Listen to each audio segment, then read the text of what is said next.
Good morning. Okay, good morning everybody. Hello and welcome to Athlone Springs Hotel.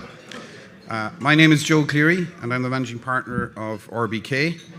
I'd like to welcome you all here on behalf of RBK and AIB to the 2025 budget briefing held in conjunction with the Athlone Chamber of Commerce, both here today in the Athlone Springs Hotel and for those of you joining us online also. Budget 25 was the first budget for Minister of Finance Jack Chambers and for Simon Harris's Taoiseach, and it's the last budget of the current government. Minister Jack Chambers delivered Budget 2025 with the stated intention that we want the country to be an attractive place to work in, to live in, to raise a family and create jobs and opportunity, a foundation of real progress for the future. This neatly sums up the focus of the budget with measures clearly aimed at making sure Ireland remains competitive in terms of attracting and retaining foreign direct investment, supporting households and families, providing supports for business and investing surplus funds for the benefit of the future generations. We have two fantastic speakers lined up for you here today to talk you through the detail. Firstly, you'll hear from my colleague Mike Scanlan. Mike is a tax director with RBK and he'll provide an overview of the tax measures outlined yesterday. After Mike, David McNamara, Chief Economist with AIB, will give his expert opinion on the likely impact of Budget 2025 on the greater economy. And finally, Regina Bushell, President of Athlone Chamber of Commerce, will say a few words and chair a question and answer session. So, look, I won't hold you any longer, and I'll just call on Shirley Donoghue from AIB to say a few words on behalf of the bank. Thank you.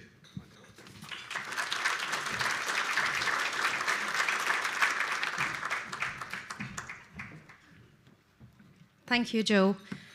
Just by way of introduction, my name is Shirley Donoghue and I've just recently moved from heading up the business banking team in the West Northwest over to the Midlands in the Northeast.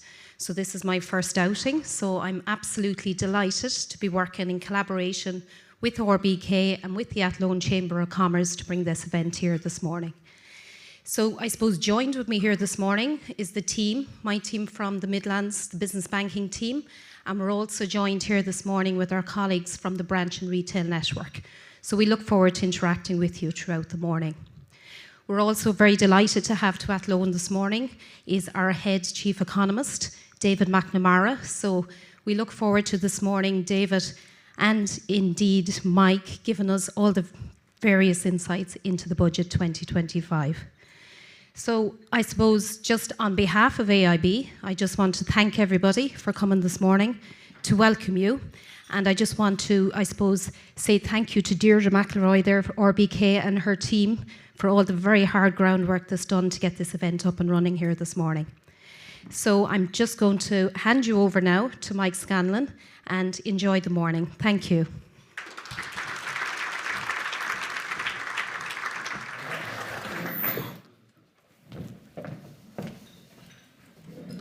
Thanks, Joe and Shirley. Good morning, everybody, and you're very, very welcome to the Budget 2025 breakfast briefing. My name is Mike Scanlan. I'm Tax Director with RBK, and over the next 20 to 25 minutes, I'm just going to take you through the tax package that was announced yesterday and some of the highlights, just in terms of a little bit of housekeeping. Any questions that you have, jot them down. There'll be plenty of time for Q&A at the end. Jumping straight in, Minister Jack Chambers opened his speech with this quote, and it's the bedrock really of what the budget was about yesterday. He wanted to create a country that was attractive to live in, work in, raise a family and create jobs and opportunity in. He wasn't shy of a few quid in trying to achieve that. A 10.5 billion budgetary package, of which the net tax package was 1.4 billion, and that's what I'm going to focus in on for the next 20 or 25 minutes. These are just some of the headings that we're going to run through, and like I said, jumping right into the personal tax changes. No changes to the rates in income tax, still 20 and 40%. However, the point at which you pay 40% tax has increased by €2,000 to 44,000. On the USC, there's an increase in the second band of 2% of €1,622. That's to take account of the increase in the minimum wage. It's gone up by 80 cents to €13.50 an hour from the 1st of January. And they've also reduced the third rate from 4% down to 3%. We've also seen some increases to tax credits, €125 on personal, employee and earned income credit, increase of €150 to the single person childcare and the home care credit, and an increase of €300 to the incapacitated child credit and the blind tax credit. There was also a €60 increase on the dependent tax credit, relative tax credit, and there was an extension of the naval credit as well. This is just a table that outlines the new USC rates. Just to note, the surcharge on self-employed individuals of 3% on over 100,000 remains in place, and also the preferential rates for medical card holders and those over 70 continue on. Also, from yesterday, PRSI rates on all contribution rates have gone up by 0.1%, and you should just note that that's going to continue for the next few years as well. A bit of an outline as to how that all affects your back pocket, but in summary, those changes mean for the average person €1,000 a year roughly, or €20 a week into your back pocket. There was one tax exemption announced, and it was in relation to the cervical check scandal. So any women who receive payouts on foot of that, they will be made tax-free, so free from income tax, CGT or CAT, or indeed any income they earned from investing that money will be tax-free also. In terms of donations to sporting bodies, the Finance Bill will introduce some amendments. There's going to be changes to the tax exemptions to facilitate long-term investments in capital projects and the purchase of sporting equipment. The other tweak they're going to make is, at the minute, donations to sporting bodies, if you're a PAYE worker, so you don't have to file an income tax return, what you do is you provide the sporting body with a form and they claim the tax relief directly from revenue. If you're self-employed, or indeed if you make a donation through a company, you claim that relief in your respective tax return. The change they're going to make is they're going to give you an option, okay? So you can either fill out the form and give it to the sporting body and they claim the tax relief, or you'll claim the tax relief in your own tax return. In terms of charitable donations, again, small tweaks here. Current rules state that in order to qualify for the tax relief, the charitable body have to be registered with revenue for 2 years. They're removing that 2-year period now, and are also giving a longer time frame to charities to utilise the funds in order to qualify for the relief. In terms of some of the non-tax measures that were announced, the energy bill credit looks like it might be the last one, but we can all look forward to €250 paid in 2 instalments over the next couple of months. Anyone thinking of having a baby next year, 420 quid, triple child benefit payment. So I don't know if that'll tip you over the edge, but it's something at least. In terms of lump sum payments on the other schemes, we're looking at €300 lump sum payment for the fuel allowance, €200 for the living alone allowance, and then once-off €400 payments for the carer supports and disability allowance. The standard weekly social protection payments have been increased by €12 a week. The free school book scheme has now been extended, or will be extended, to senior cycles, so that should mean no book costs up to Leaving Cert. The hot school meal scheme has been extended to all primary schools, and last year they announced a reduction in university fees of €1,000, and they've just kicked that on, so that €1,000 reduction continues on into 2025. Moving along to property and housing, probably the hot ticket item of our times. The rent tax credit, which was introduced last year, is increasing from €750 to €1,000 for a single person, €1,500 to €2,000 for married. That's retrospective as well, just to note. So they said they will allow that increased credit for 2024 and 2025. And parents who are paying rent for students in rent room or digs and accommodation continue to be eligible to claim. Important one to note, that's not widely known, that parents who are paying for rent for students can claim the credit as well. In terms of mortgage interest relief, again, something that was brought in last year as a temporary measure and has been extended for a further year. So what's it all about? It applies to your principal private residence. If you had a mortgage at the 31st of December 2022 that was between $80,000 and $500,000, you get a 20% standard rate relief on the increase in the mortgage interest that you pay in 2024 versus 2022. It's capped at €1,250 per property, and you must be local property tax compliant and file a return to claim the relief. The Help to Buy scheme, the much heralded Help to Buy scheme, has been extended out to 2029. What is the Help to Buy scheme? It allows you to reclaim or get a refund of taxes that you've paid over the previous 4 years, up to $30,000, to use as a deposit on a house, and it continues to include local authority schemes. Stamp duty changes. As of midnight last night, we have a new stamp duty rate of 6% on houses sold for 1.5 million and over. So this is a tiered system. So it'll be 1% on the first million, 2% on the 500,000 between a million and 1.5, and the value over 1.5 million will be at 6%. They've also increased the stamp duty rate on bulk purchases of residential property from 10% to 15%. What's a bulk purchase of property? The purchase of 10 units in any 12-month period. The vacant home tax, which was introduced in Budget 2023, if you've got a property that's liable to local property tax but has been occupied for less than 30 days in a 12-month period, you're liable to this tax. Started out life, it was 3 times LPT. Last year they increased it to 5 times, and as of yesterday they've announced that it's gone up to 7 times your local property tax liability. The residential zoned land tax, this was announced in Budget 2022 and it's been kicked around a little bit, hasn't been brought into effect yet for a variety of different reasons. It is due to come into effect in 2025, but one of the things that was holding this back was around farmers. So there would be farmland zoned as residential, but farmers still actively farming it. It's 3% of the market value, and it was seen as a penalty on them because they were still utilising the land for an active trade. The change they've introduced is those farmers or anyone who's using the land in an active trade can seek to have an exemption if they dezone their land to reflect the current use of the land.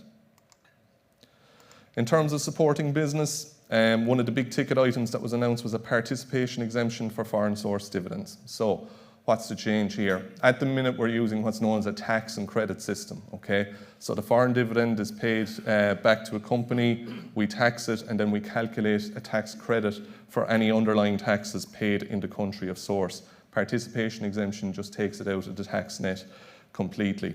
This is an opt-in system, so you can still calculate under the old rules, or you can choose to use this participation exemption. The wrinkle is, though, that if you opt in for everything. So all foreign source dividends come in under that. In future years, what are they going to consider? They're going to consider extending the geographic scope of the exemption, and they're also going to look at a foreign branch profits exemption as part of the review. The other piece that was announced and has been spoken about for a couple of years now is a consultation to review the complex interest deductibility rules that we have. We have layers upon layers upon layers of rules around interest deductibility, and to be honest with you, they can't do that quick enough to try and simplify it all down. So that's something they've announced that they'll look at. The R&D credit, a very beneficial credit if you can qualify for it. Again, they've announced they're going to undertake a review of it, see if it's fit for purpose and what changes they can make.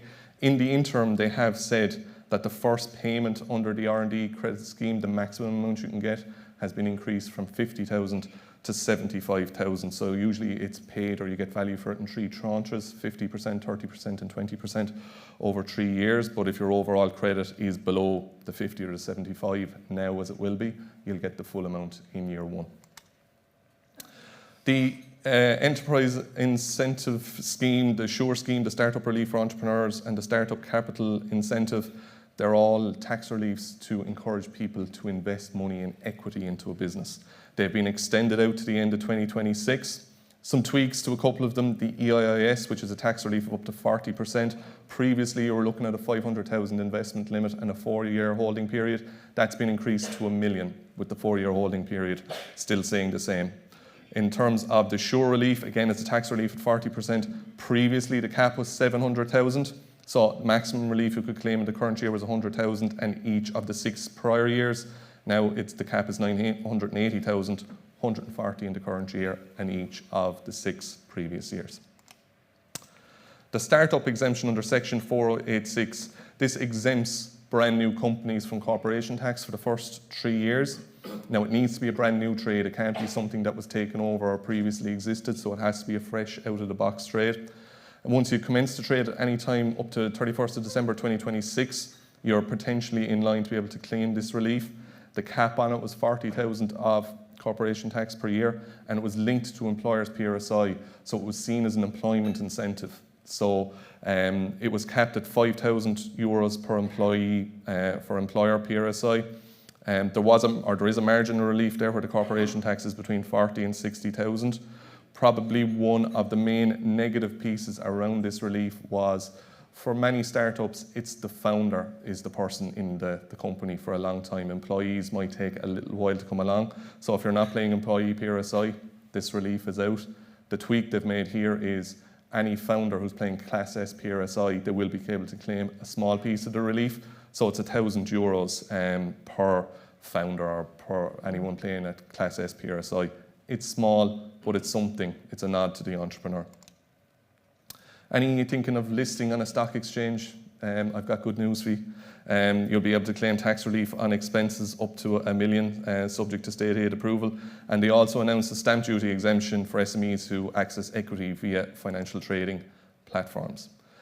The audiovisual sector is one that has been targeted over the last few budgets for bringing in new reliefs. The tax film credit under Section 481, at the minute, it's a tax credit of 32% on qualifying spend up to 125 million. What they're trying to target is feature film productions. So feature film productions with a max spend of 20 million, your tax credit is going to experience an 8% uplift, so the tax credit will be 40%.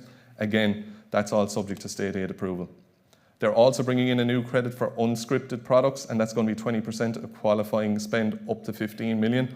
With all of these things, in order to qualify, there is going to be a cultural test. It's going to have some cultural merit. Again, subject to state aid. They have committed as well to monitoring trends in the visual effects sector, and I think we can probably see something coming in Budget 2026 around that, some new reliefs or credits. BIK and company cars. So in 2023, they changed the method of calculating BIK and company cars. They went to an emissions-based system. And as part of that, they said that you could reduce the original market value, which is kind of the bedrock of the calculation, how much the car cost. You could reduce the cost of the car by €10,000. It was a temporary measure. That temporary measure is being extended for a further year. Okay, that 10,000 applies to all cars bar Class E, so the high gas guzzlers don't qualify for that. If you're driving an electric car, you get that 10,000, but there's also a €35,000 reduction for electric cars as well. So in total, you're looking at 45,000 of a reduction on the value of the car for calculating your BIK.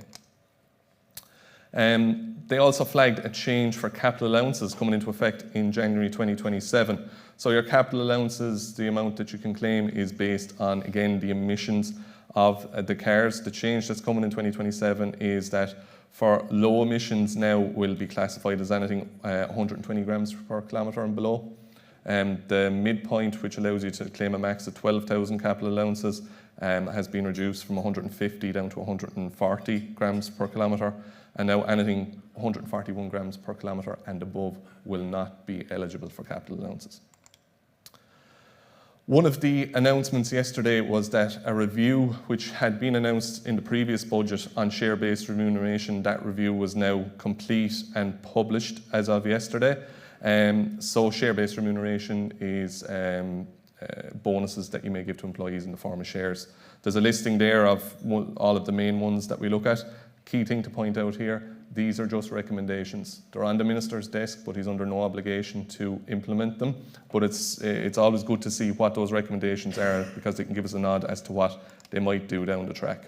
So within those recommendations, when they compared to other international countries and their schemes around shares, they did note that the PRSI or employer PRSI exemption was quite generous here and was making up most of the cost of the schemes to the Exchequer. And they were more or less saying that that was something that needed to be looked at going forward, so maybe a curtailing of that. They did acknowledge that keep the key employee engagement program, which means that shares can get out tax-free to key employees, essentially isn't fit for purpose, and that needs to be looked at again. Restricted stock units, they suggested aligning the treatment for internationally mobile employees with stock options. They've also suggested that the reporting of the schemes, so if you've got someone who you give the shares to, you have to report that every year. They've talked about simplifying it. The other piece that they've suggested as a change is any employees that want to take a loan from their employer in order to fund the purchase of the shares, that they reduce the BIK rate on that. And also they're suggesting reforming the treatment of employee ownership trusts in line with the UK. The small benefit exemption, or as you probably know, the Christmas voucher scheme, where everyone gets a one-for-all voucher or something like that from their employer tax-free. They have amended that, and the number of benefits that you can claim or be entitled to in any year has raised to 5 from 2, and they've also increased the amount by €500 from 1,000 to 1,500. Quick couple of slides on pensions. Auto enrolment is slated to come in 2025. It's been delayed until September of 2025. That's where employers and employees are obliged now, or will be, to contribute to a pension scheme if they're over a certain income limit. What was announced yesterday is some of the tax treatments of this pension. Essentially what they've done is done a copy and paste of a PRSA, with the exception of the treatment of employees. So employers, any contributions, you'll get a tax deduction for it. Employees, there won't be any tax relief on contributions to an auto enrolment scheme. The reason for that is the state top it up by 30%, so they put money into it, so that's why you don't get any tax relief there. On drawdown, same as a PRSA, 25% lump sum, first 200k tax-free, 300k at 20%, and anything above is 40%. Missing from the speech yesterday, but something that was announced 2 weeks ago, was an increase to the standard fund threshold for pensions. So we're looking at a €200,000 increase for the next 4 years out to 2030. Or from 2026 to 2029, and then in 2030 it will increase in line with the average industrial wage. For farming, they have extended the accelerated capital allowances regime for farm safety equipment. This allows you to claim the cost of qualifying equipment over 2 years, so 50% per annum. So it has been extended, and they're saying they're going to amend the list and add further types of equipment that will be eligible. They've extended some of the agricultural tax reliefs to the end of 2027, being the general stock relief and the stock relief for young trained farmers. Also, they've amended the stamp duty reliefs for young trained farmers and leasing. Before, you couldn't avail of that if you were operating through a company. Now you can. And the other thing that they've committed to in the dairy sector is they want to look at income volatility in the dairy sector and what kind of reliefs or credits they could bring in to help farmers with that.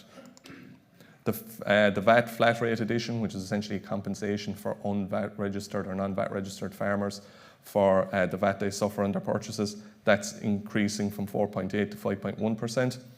And the change to agricultural relief, so agri-relief reduces the taxable value of any gifts and inheritances by 90% if it meets the test as agricultural relief.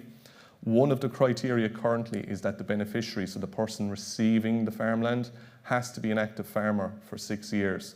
Now, what they plan to do, or what they're suggesting to do, is extend that active farmer test not just to the beneficiary, but to also the disponer. The reason for this is to counteract what they see as some tax structuring where high net worth individuals are buying up farmland, pricing genuine farmers out of the market, and are then using that farmland to pass it on to the next generation and getting this 90% reduction. There was a high-profile individual who may have bought €4 million of farmland in the last couple of days. That was in the news, so we won't link the two of them at all.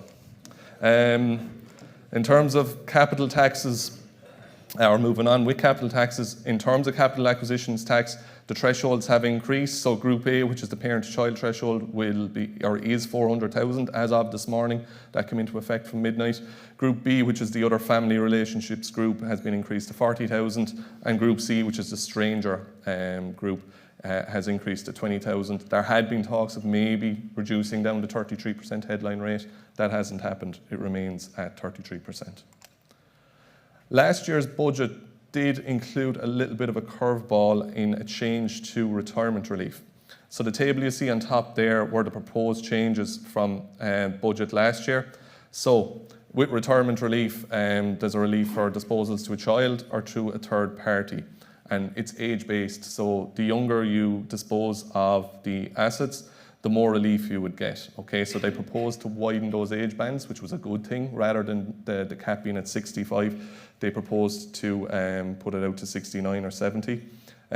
But previously, or at least under current rules as we stand, and these changes were due to come into effect in January 2025, 1st January 2025, under current rules, if you disposed of assets to a child between the ages of 55 and 65, no cap, okay?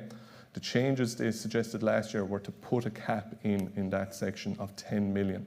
Now, I know that the former minister, Michael McGrath, got a flea in his ear over that from many people, so they did want to look at doing something with it, and the change they have suggested is that that 10 million cap will be removed where the child retains the assets for 12 years. So essentially there's a 12-year clawback period where the value of the assets that are transferred is over 10 million. If it's under 10 million, the usual 6-year clawback period will continue to apply. Angel investor CGT relief was announced in last year's budget as well, but was never commenced, so it's actually not in yet, but will commence soon. What is it? It's a reduced CGT rate on a qualifying investment, 16% CGT rate if direct, 18% if through a partnership.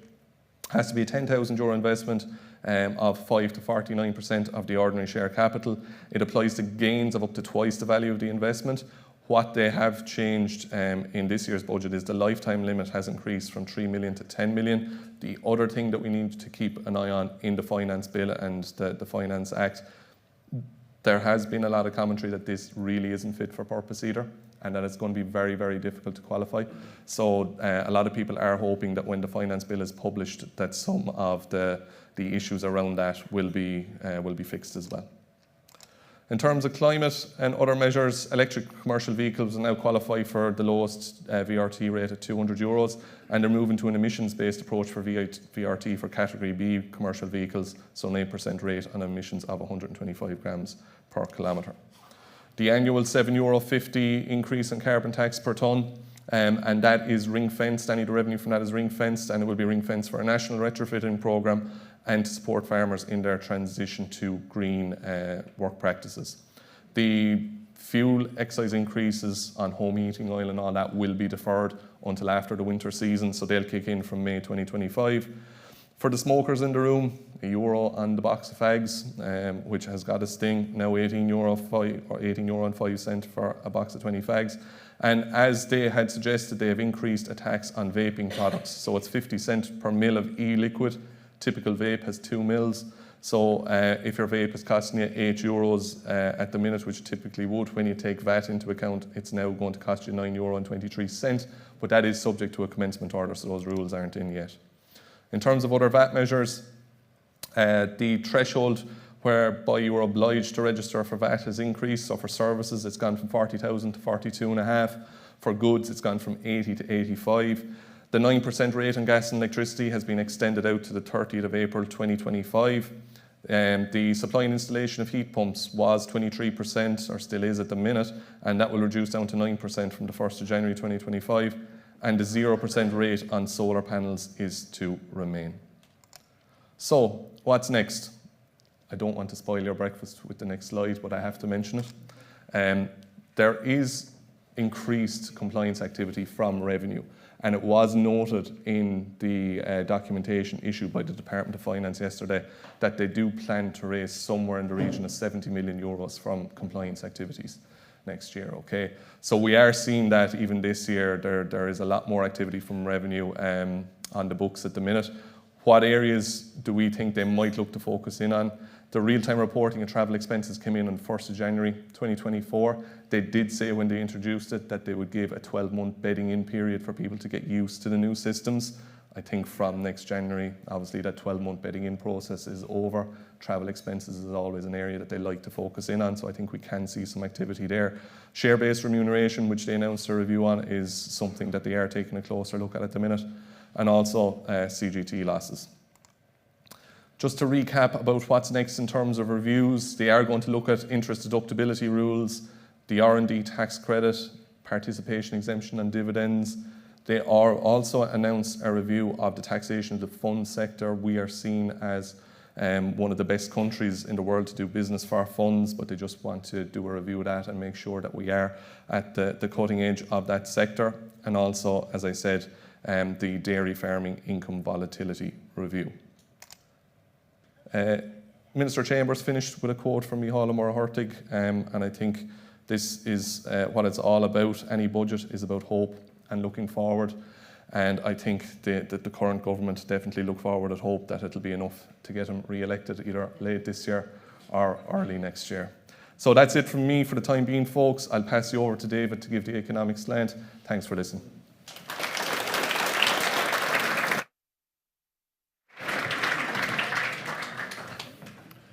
Thanks, Mike.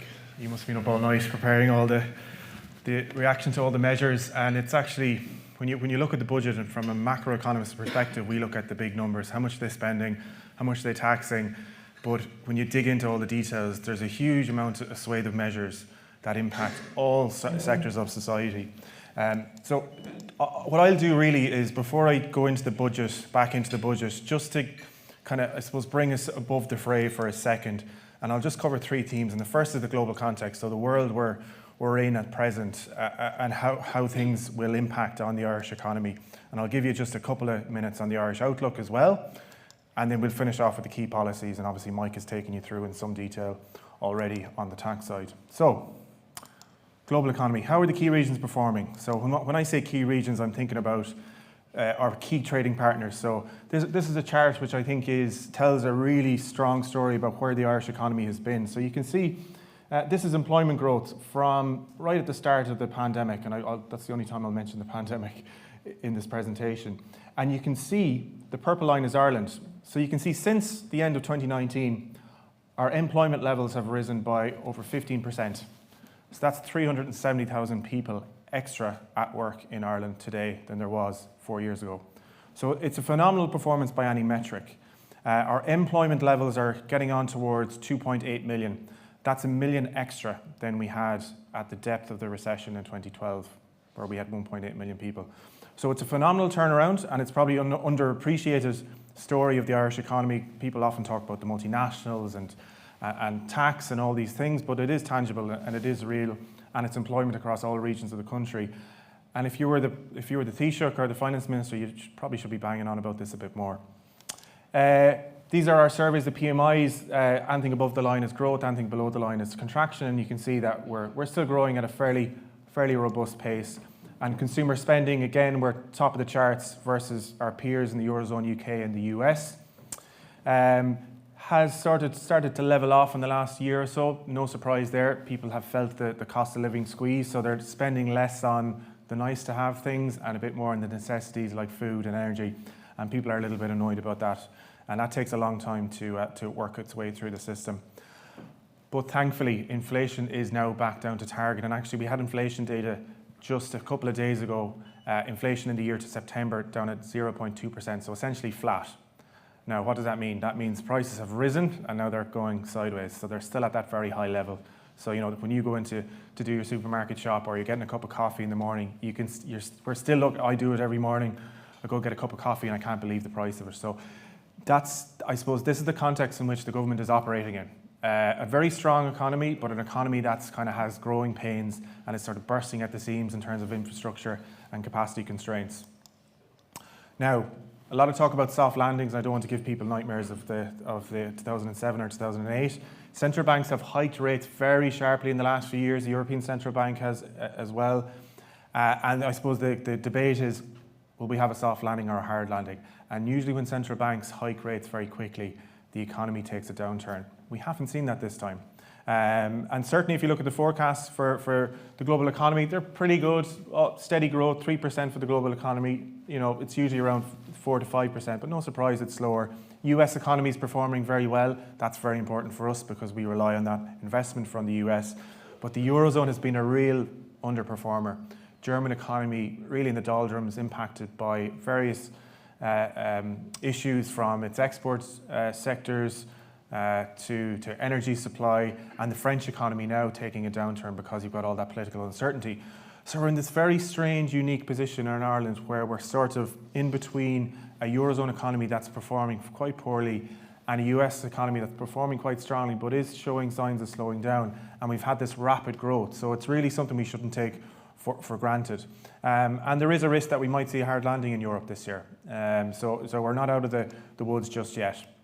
And these are surprise indices, we call them, which we cover for all the key regions. And anything above the line is the data is better than expected, anything below it is worse than expected. And you can see the Eurozone on the bottom left there, so much worse than expected. And actually in the US as well, the macroeconomic data coming in a bit worse than expected. And what does that mean? Well, that means that central banks are set to cut rates because they can see the strains now in the economy. And they realise that the job is pretty much done on inflation. They've got it back down to target at 2%. And we saw a very significant move by the Federal Reserve in the US last week, where they cut their key interest rate, which is the green line there at the top, by 0.5%, which was unexpected and an aggressive move.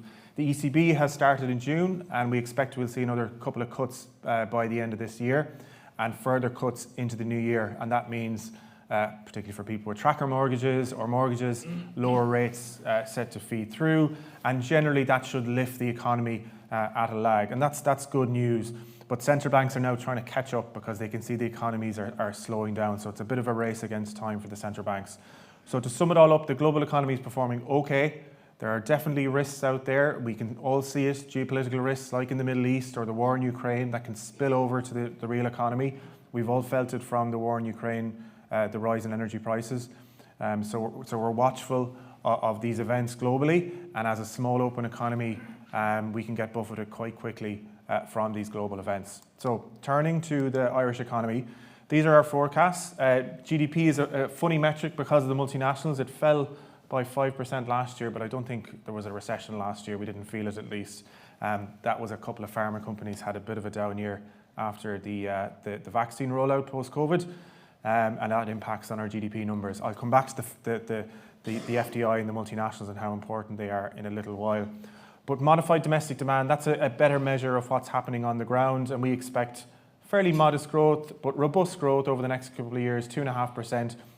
A slower pace of growth than we've seen in the last, say, 5, 6, 7 years, because we're hitting up against that ceiling now of our capacity of the economy to actually grow. So infrastructure, transport, energy, all of these things, that's limiting our ability to grow as an economy. And it was good to see the government in the budget talk to these things at least around relieving some of these infrastructure constraints. And if they can do that, then maybe we can grow at a little bit of a faster rate. But for the medium term, we expect a more modest pace of growth. But in European context, that's still pretty good. And the labour market has been growing exceptionally strongly. This is the annual growth broken down by sector. We're a services economy. I know we do pay a lot of attention to agriculture and manufacturing and other sectors, but most of us work in services, and that's where most of us get our living, and that's where most of the jobs growth is happening. And a welcome upturn in real wages. So I've adjusted, this is average weekly earnings, I've adjusted it for inflation, and you can see now we've just gone above the line, even though that's slightly, it's there on the screen. Since the start of this year, our wages adjusted for inflation are growing again, but there is a gap from the last couple of years. So the level of our purchasing power, call it, we're not quite back to where we were. So again, this is getting back to the election and the budget around what the government is trying to compensate people for that last couple of years and hoping that it will be given the credit in time for the election. So that's a good news story, real wages coming back, growing at about 5%, but obviously as business owners, that creates its stresses as well in terms of cost of doing business. And inflation falling, as I said, but the risks are to the upside. We see in the surveys, issues around, oil prices are volatile, they're low at the minute, but they could bounce back. And Ireland is at the very end of a very long supply chain in Europe. We typically rely on supply chains that are kind of from the UK, but increasingly so after Brexit, European supply chains. So we feel it. When we see price increases, we feel it more than other countries. And we've all seen that with the rise in energy prices. So we're not out of the woods just yet, but thankfully, as I said, inflation is back down below target. And the other thing, and this is an important context for the budget, around the giveaways and what might happen to that extra cash that gets put in the system. Here's savings from the pandemic in the kind of major economies, and you can see big ramp up in savings. They've come back down. They're below where they were in 2019 in the US, but there's still a chunk of savings in Europe, in the United Kingdom, in Australia and Canada that haven't been put to work. So people have just left that money there. They haven't spent it once the economy's reopened. And in Ireland, here's household deposits. That's the pre-COVID trend is the blue line. So you can see we've about 20 to 25 billion additional cash sitting in bank accounts or investment vehicles or wherever that we wouldn't have been there pre-COVID if we continued on that trend. So Irish households and consumers have been very, very cautious. They've seen strong wage gains, strong employment growth, but they haven't put it to work yet. They've saved it, they've squirreled it away. So people are still a little bit nervous about the future. And even, I suppose, the memory of the global financial crisis is still there. That muscle memory is still there from 15 years ago. Right, so turning to the budget. And Mike's already given you a comprehensive detail, but just to zoom out and look at, I suppose, the macro numbers. So the government is planning to run a very, very large budget surplus. So you can see here in the purple bars, this is our general government balance. And you can see over the last few years, we've been in a surplus. And that surplus has been pretty good. It's been between 5 to 10 billion. But you can see in 2024, it's just gone through the roof. And the reason for that is the Apple money has been drawn down. So we all know about the European court case, which was determined a few weeks ago. I think it was unexpected for the government, but we've now taken receipt of that money, 14 billion, and that's in our budget balance for this year. So we've roughly a budget balance to play with of nearly 25 billion this year before we did anything. Now, the government didn't spend it all, thankfully. Now, you'll see it falls back then next year. The expectation, it goes back to around 6 to 7 billion next year.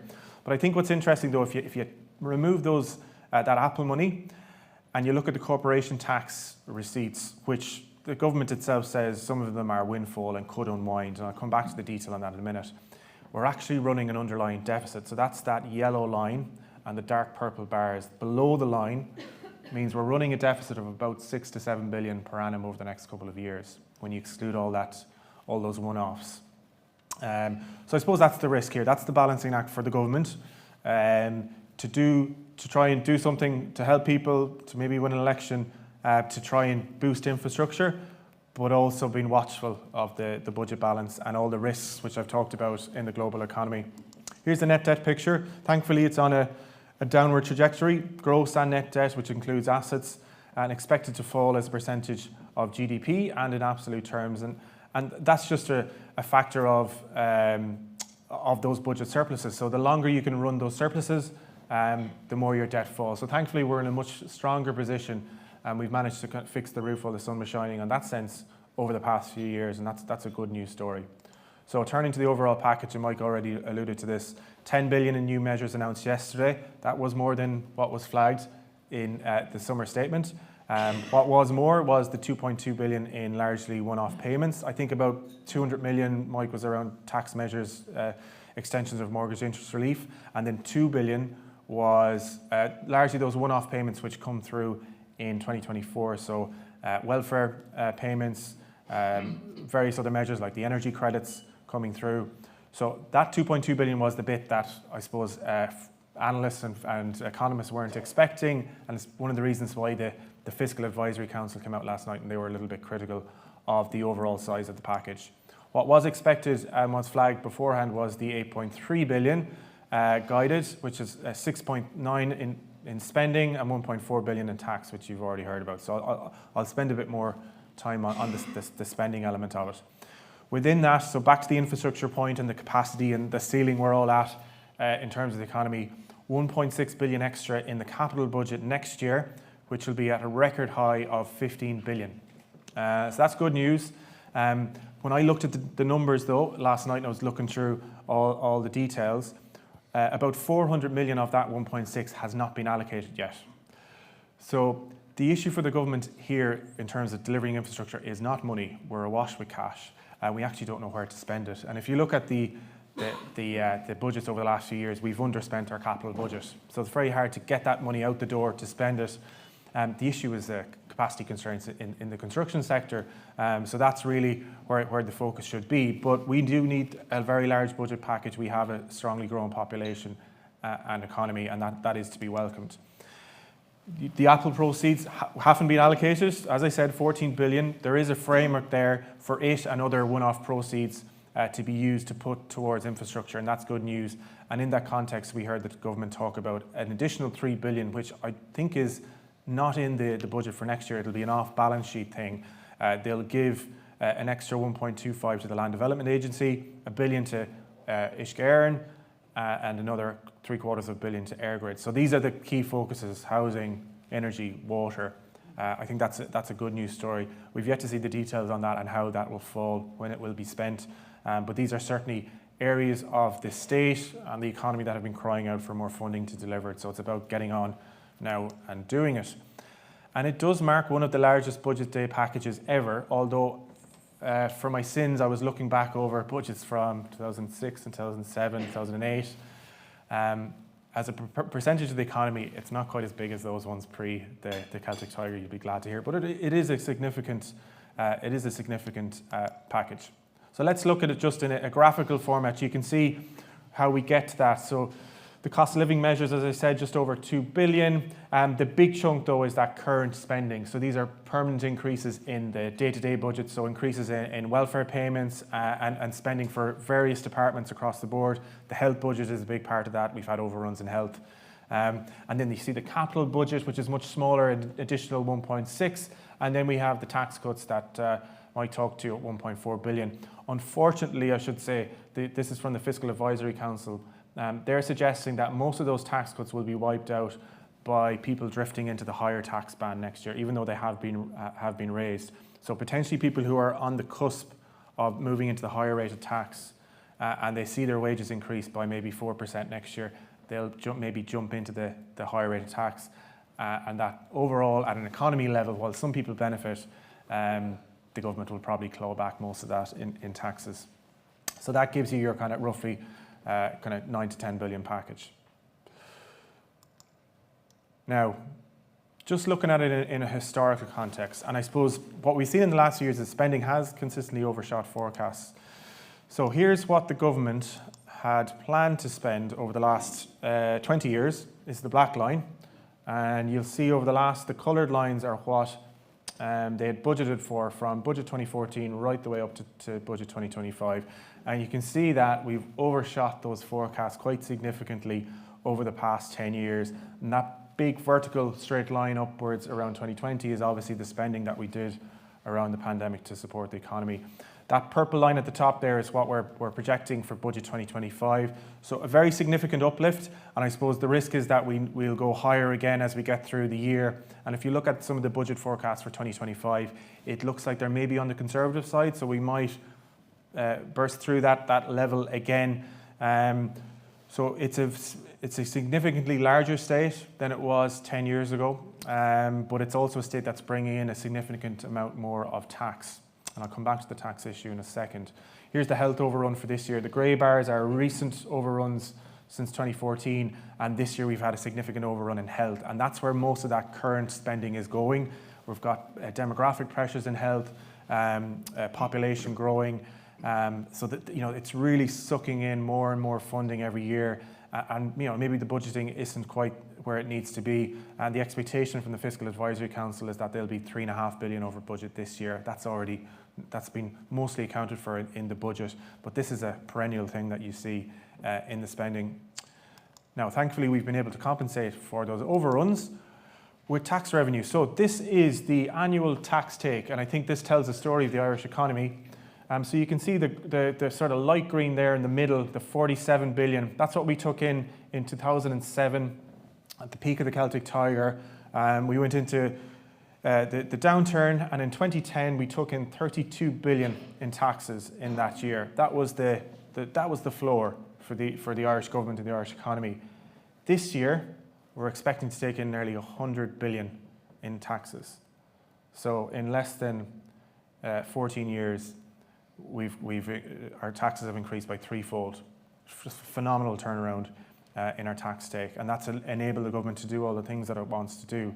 Now, that's not including the Apple money. Including the Apple money, we'll take in an extra 15 billion or thereabouts. But that speaks to the risk, I suppose, of these tax revenues. And you can see what's been driving that. Here's our tax revenues as a percentage of the total. And you can see corporation tax in the purple. This is including the Apple money this year. We'll now take in more corporation tax this year than income tax for the first time ever. So income tax was always the highest in terms of its proportion, but corporation tax has shot up. So we've gone from 10 billion to nearly 30 billion this year in less than a decade. And the government says roughly half of those tax revenues from the corporations are excess tax revenues, and that's what feeds into our underlying budget deficit. So these are the big risks. Thankfully, the government is putting some of this money away. We've got 2 sovereign wealth funds this year, and they will have 16 billion in them by the end of next year. And they decided yesterday to put in an additional 4 billion on top of what was already planned. That's a good decision by the government. We shouldn't spend everything all at once. We need to put money away for a rainy day, and I think that's to be welcomed. Here's our budget decisions in a, as I said, not quite as bad as the 2000s. Here's the tax package. You can see 1% of the economy was given away in tax during the height of the Celtic Tiger, roughly about less than 0.5% this time. The focus has been on spending measures. Here's the annual spending increases as a percentage of the economy, and you can see we were increasing spending by 4% of the economy back into the 2000s. Next year, or this year, it'll be 2.5%. So still quite high, quite chunky increases. But I think I've seen some of the coverage around this is the biggest budget day package ever. It's in nominal terms, in millions and billions, it's close to the biggest. But as a proportion of the size of our economy, we're not quite where we were in the 2000s. But that's not to say there aren't risks. Now, finally, on those corporation taxes. So this, as an economist, this is something we're looking at the Irish economy. I mean, you could boil it down to, if you're forecasting GDP, to a couple of companies, which we've tried to do in this chart. So we've combined which is the dark purple there. This is the global net income of what we think are the top 10 companies in Ireland, multinationals, and you can see the 10 there. No surprises to see Apple, Meta, Microsoft in there. And so what you can see is that versus our corporation tax over the past 10 years, it's a mirror image nearly of our corporation tax receipts at a bit of a lag. So you see the upturn around 2020, and then about a year later, you see the corporation taxes flow into the Irish coffers. A little bit of a dip post-COVID. That's the pharma companies making less vaccines. And we saw that in our corporation taxes, but now it's rising again off a very high base. So people ask me, what are you worried about? What keeps you up at night? It's this corporation tax receipts going away, but I don't think we're going to see them go away in the short term.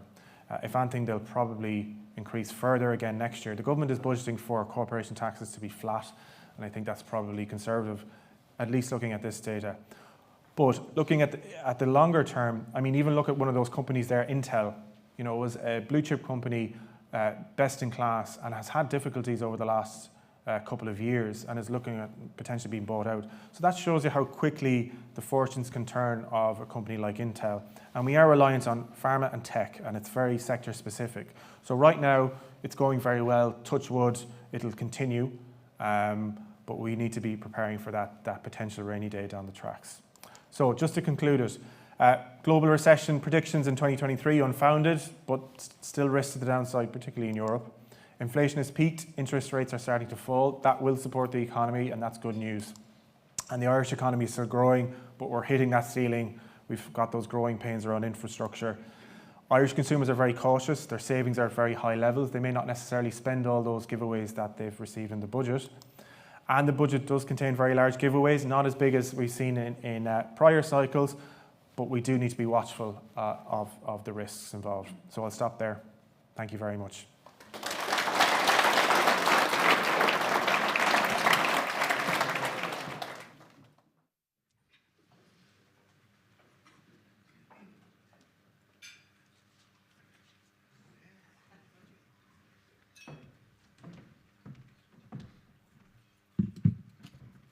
Good morning, everybody. You're all very welcome. My name is Regina Bushell. I'm the president of Athlone Chamber.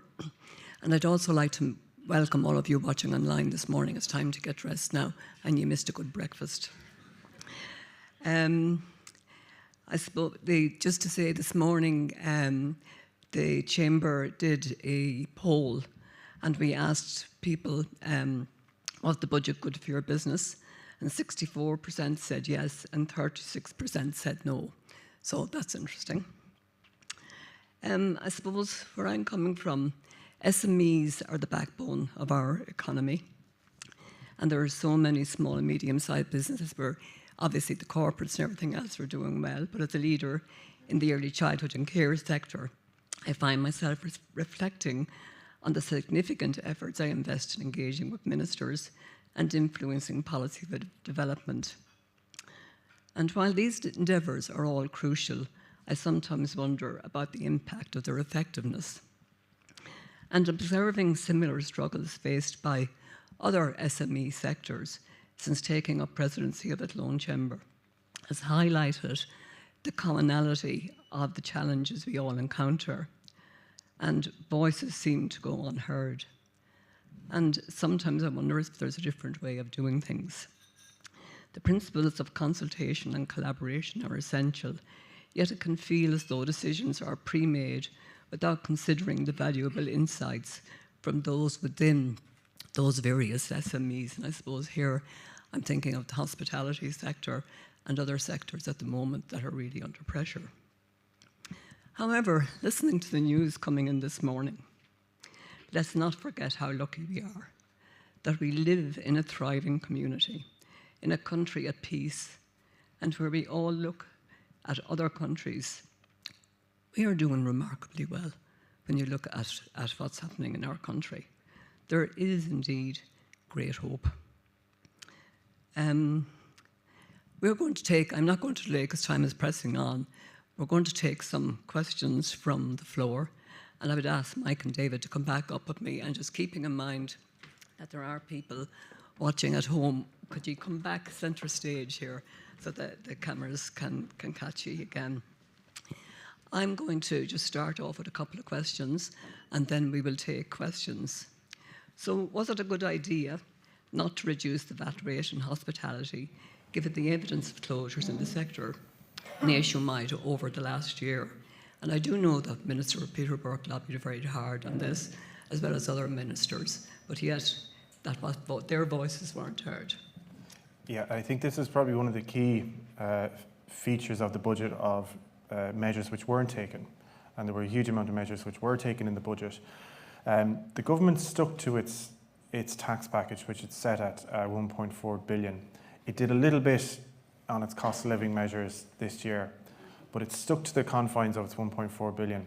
And if you look at what the VAT cut would have cost the government, it was around 800 million per annum. So the government had a choice here, and I suppose they were looking at where do I get the most bang for my buck in terms of supports. They did it on the income tax side. So Mike outlined a huge swathe of enterprise measures. When you look at the cost of those measures, it's quite small, a couple of million here and there. The big spend on the tax side was on income tax cuts, on cuts to income tax and USC. And that's the choice that was made by the government to stick to that. So it remains to be seen, and the details will come out in the next few days, whether the whole swathe of enterprise supports will help people. But that's certainly a disappointment for the hospitality sector that they didn't see that VAT cut. Yeah. Without doubt, and I suppose one silver lining just to pick up there in Minister Donoghue's speech, he did mention a support of worth about 170 million to help retail and hospitality businesses with energy costs and other bits and pieces. It's a drop in the ocean, but it is something, and we'll await details on that. And I suppose with any of those schemes, the advice I'd always give is go and get it. I think people stand back and they're afraid to actually go and grab what's out there. So really tune into that. And it is something, like I said, it is a drop in the ocean. But yeah, look, the 9% rate for hospitality, we see even down in Cork, if any have been down there, Lennox's Chipper, which is an institution, it's like Coppers in Dublin, is closing after 73 years. There's the effect of it, but as David said, at 800 million, it was, the income tax cuts was 1.6 billion gross. So when you see the net tax package was 1.4, it actually overshot that 1.4 just with the income tax changes alone. So that was a choice they had to make. Okay. So my second question is, in view of the comments of the Fiscal Advisory Council, and we heard more of it this morning, in your opinion, does the budget package risk overheating the economy? There's always risks. So I read the Fiscal Advisory Council's commentary last night. It's a very short piece. They focus in on particular on spending which is termed as one-off but is, I suppose, repeated every year. So, for example, bonuses in certain payments. So these things are very hard to unwind. When you do pump that cash into the system, so 10.5 billion this year, there is absolutely a risk. And I talked about the economy operating at full capacity. When it's at full capacity and you stimulate demand potentially, you get an increase in prices. The central bank have done some research which has shown that inflation is a little bit higher than it would have been based on the previous couple of budgets. But on the other side of that, I mentioned it in my piece, a lot of people are just saving that. So if you might get a bounce in your child benefit, you might decide to just save that. and people might not spend that, particularly people who have higher disposable incomes. So I suppose the criticism maybe would be is that some of these energy, like the energy credits, they're not very well targeted. Most of the payments that are given are fairly well targeted, but some of the short-run things that we're going to see before the end of the year aren't. And yes, there is a risk there that you might see some additional inflation. Any comment on that? Well, I'll leave it to the expert on overheating the economy. But yeah, look, it's a difficult balancing act, because I suppose we do have a society where, yes, we have great wealth, but there is great need out there as well. And trying to target that need and get funds out to it is always difficult. So I suppose it's damned if they do, damned if they don't. But look, the rainy day funds, which David would have mentioned, are key here. I suppose in the past we would have always been accused of being pro-cyclical, so our booms got boomier, and then we had something like the recession, the global recession in 2008, which we felt a really hard impact on. At least with those rainy day funds, we can look to start to be counter-cyclical and try and release some funds into the market or into the economy whenever the slowdown comes. So look, there definitely are risks there, but I'd like to think, looking at what they've done, they have learned from the mistakes of the past, hopefully. Mm-hmm. Okay. Can we take some questions from the floor? Is there anybody who wants to ask a question? Could they please raise their hand, and we'll get a mic to you? I presume we have one there somewhere. It looks like it's going to be a very quiet morning. We told you everything you need to know. Ah, there you go. There's 1, 2. Here, this gentleman here, this table. Do we have a roving mic? Stand at the back. Yeah, Michael Dolan here, Mount Temple Golf and Country Club. Last morning I was in here for breakfast. We had the Minister of Finance here, and I brought up the thing about, well, tourism is their second natural resource. The golf course industry is the top end of it for revenue, but I'm in the private side of it, and the private side, there's about 30% of us, mostly all family owned, but we pay VAT all the way through, and the members' courses are exempt. Now, it was brought in on an EC derogation to a UK club, not an Irish club, some 7 or 8 years ago, and the revenue here jumped on it, but it's left us hanging for the last 7 or 8 years, and we're trying to trade against it, and we're all trying to work together because we're selling a big product. It's the biggest revenue in tourism. So the Minister did say to me when I met with him here, very, very, very positively, that he would make, well, not a derogation as such, but he would exempt some of the turnover within the private, VAT exempt. But that didn't take place, as all other people within the VAT in tourism also, but we're in that particular one. We're maybe 15 to 20% a problem, because we don't get grants either. So we're at a we're trying to promote the industry. But just VAT, I think tourism got a raw deal, big time. But the private side of the golf, we're just hanging, actually. And we have just at the moment, we have our Golf Ireland, who are supposed to be representing us. They're coming in now with a kind of a COVID, where they're going to sell the golf direct themselves and exempt all the golf courses. So we have a lot of problems, but the VAT to me is one of the bigger ones. We'd like to see that your people up here have any answers. Thank you. Well, Michael, I'm not sure if I have an answer for you on that this morning, because you spoke directly to the Minister, like you said, and unfortunately I don't have the same power as the Minister. But in terms of that, look, don't lose hope yet. There's always changes in the finance bill, so it may have been something that wasn't announced yesterday, but keep an eye on the finance bill and see if he made you that promise. He might have handed over to the new incumbent and asked him to take a look at it.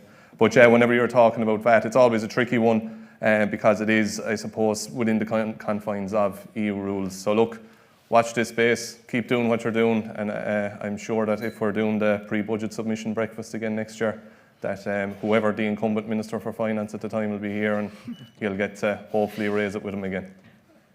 Thank you. Can I go to this gentleman here, please? It's almost that. You hear me? Yes. It's to add to Michael's point that while VAT is a big issue in that sector, is the minimum wage also another factor that has been almost, it's deemed as being a good thing, but for a lot of workers or a lot of employers in that sector, the minimum wage going up has a cost, but then it also pushes up every other wage within that sector because it almost goes pro rata. And is that as big a factor?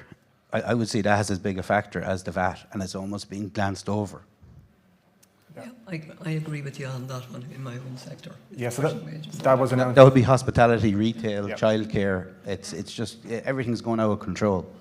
That was announced yesterday. There was some speculation ahead of the budget that they might delay that. They did go ahead and announce it now.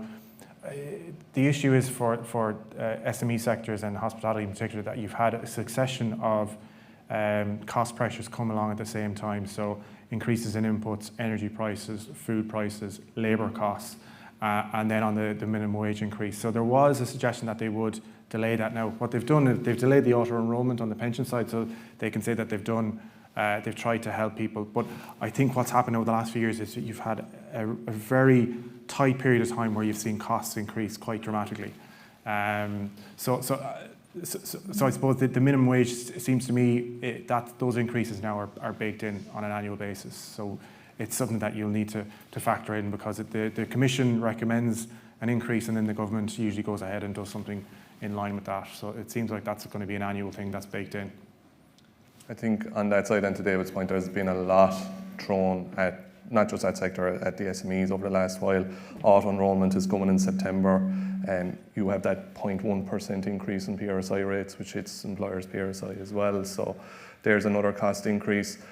What was in Mr. Donohue's speech yesterday, the budget for the Department of Enterprise is 1 billion or more this year, so there is an increase there.